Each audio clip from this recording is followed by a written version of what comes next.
Richard and Carla asked me to say a few words on behalf of our family.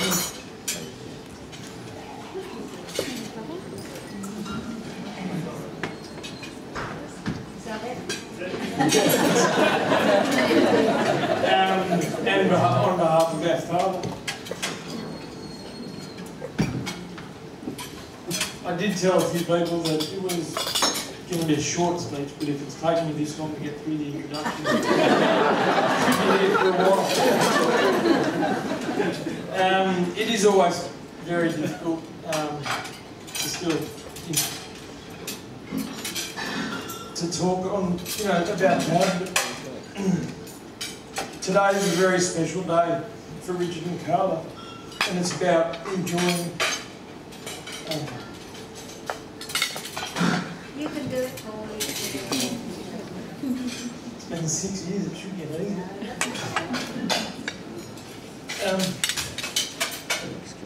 It's about enjoying family, friends, and just having a bloody good time. Clearly Dad was smiling down at us.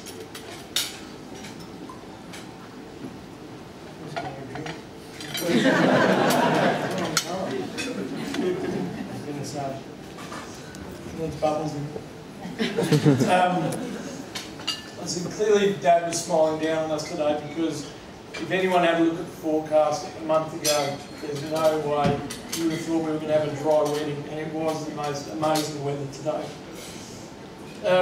Today would have brought a tear to Dad's eyes, seeing both Richard and Carla together under the chuppah, uniting as one. He would have been very proud. Richard, I know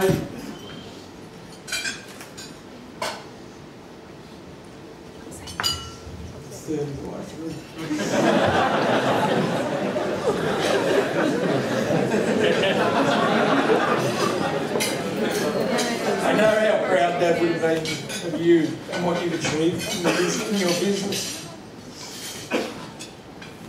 The respect that your peers have for you and the professional manner that you go about running your company is to be admired. And they do say behind every good man is a great woman, and I think you have Carla for some of that as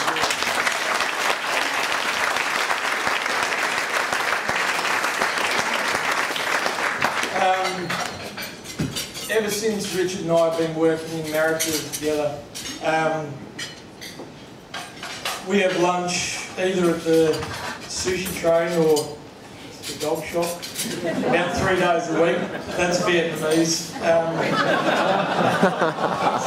It's a joke with us. It's the best restaurant probably in the world, and we go there, and it's just great.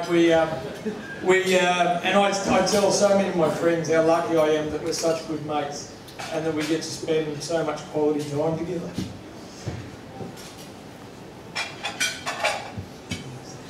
Carla, Dad would have welcomed you. This is going to be the hardest bit. Into our family with open arms. I know. Sorry. I have to skip this bit. I know he has such a knack of this. He has such a knack of making people feel so loved, especially those close to us. You truly are the perfect match for Richard, and I can honestly say that, I've known Richard obviously 35, 36 years, and he was a kid that I think I have memories of him bashing his head against the wall. Just for the sake of doing it. And on a serious side though, I've never seen him so settled and so grounded that he has been over the last couple of years. And it's a full credit to you. To Brent and Maria and to your family, the limited time that I've had to spend with you and your family, I know it's shown me that obviously family and family values are very close to your heart, and Dad held those values very high as well, and I'm sure he would have loved, and he would have gone with you guys great, so I know he would have. Tonight I wrote down here that if I had to describe one word, it's honoured. That'll help last one. I'm honoured to be able to stand up here in front of you all and say a few words on behalf of Dad and our family. That's better.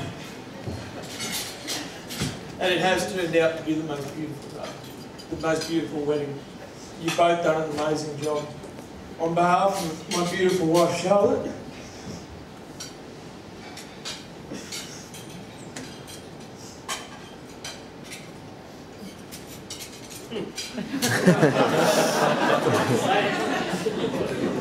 on behalf of my beautiful wife Charlotte, Dad and our entire family, I'd like to take this opportunity to wish you both all the health and happiness in the future. And we really look forward to the pitter-patter of little dickies and rah-rahs. Little dickies and rah-rahs in the very near future. Thank you very much. Have a great day.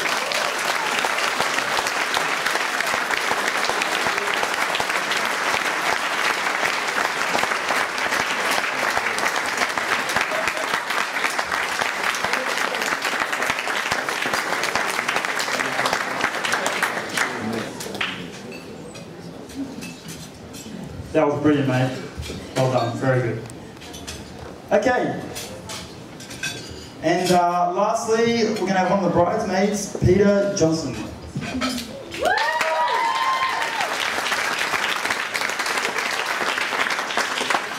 I'd like to say extremely well done to Anna and to Paul. They were brilliant speeches, and I've got no chance of following either of those acts, so well done. For those who don't know me, my name's Peter, and I'm fortunate enough to call Carla my best friend. Last week, Carla reminded me that we celebrate just about 10 years of friendship. We had humble beginnings, I guess, in the NSW library, and a few friends out the back would probably know all about those times. A mutual dislike for economics, but we did manage to build, I guess, a friendship on respect to each other and willingness to help each other out. I guess Carla's caring and compassionate nature has been spoken about many times in many speeches already, but it really is second to none, and it is a quality that I've always respected and admired in her. Carla, it really is a true honour to stand beside you today as your friend and bridesmaid, so thank you. Carla and her family values have been mentioned a few times as well. She's got two wonderful people to thank for them, Brent and Maria. If you guys don't know them, make sure you introduce yourself to them.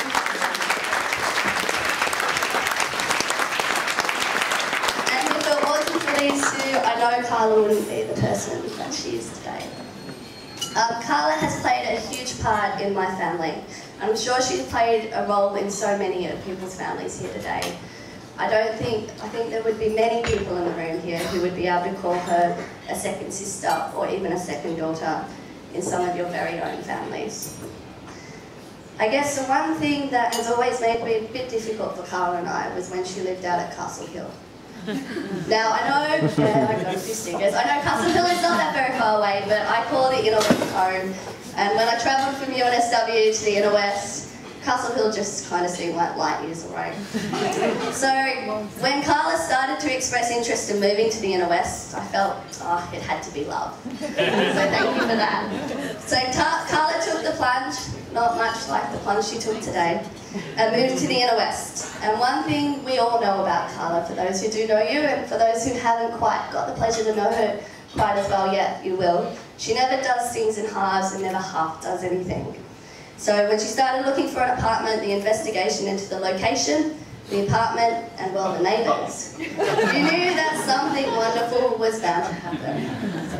So Carla started mentioning Richard subtly at first, and to be honest, I really can't remember the time it kind of moved from the visits from the boy next door to kind of the sleepovers from the boy